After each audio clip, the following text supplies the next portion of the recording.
Hi, this is Riza A. Jalal, and today I will be going to do a tutorial about journal entries.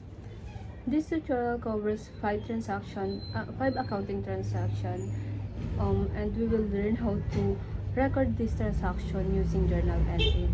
Let's start with the number one. A company buys an equipment worth 10,000 pesos with cash. So let's see this picture. So let's assume that this transaction was on January 1, 2024. As you can see, our debit is equipment and our credit is cash.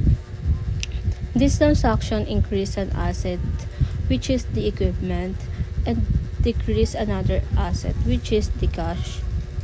Let's take a look to the right side, which is the debit and credit.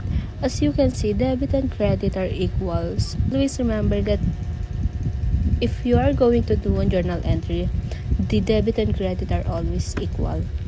After the transaction number 1, let's go to transaction number 2. A company buys supplies worth 5,000 pesos on credit. So let's look at this transaction. On January 25, 2024, our debit is supplies and our credit is accounts payable. So why accounts payable? Because it says at the transaction that company buys supplies worth 5,000 pesos on credit. That means that the company have obligation to pay later. And again, credit and debit are equal. So now let's go to transaction number 3. A company paid 2,000 pesos for rent. Let's assume that the transaction we have is on Feb 20, 2024. So our debit is rent expense and our credit is cash. This transaction increased expense and decreased asset.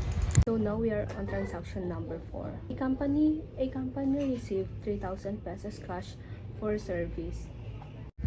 The company provides service and received 3,000 pesos cash.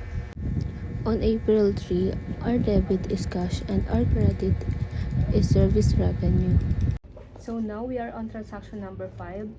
A company provides 1,500 pesos service on credit. So on May 5, account receivable is our debit and our credit is service revenue.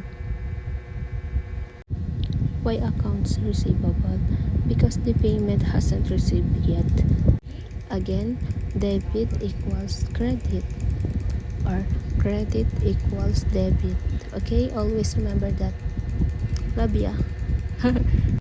Asset equals to liabilities plus equity. Every transaction affects this equation.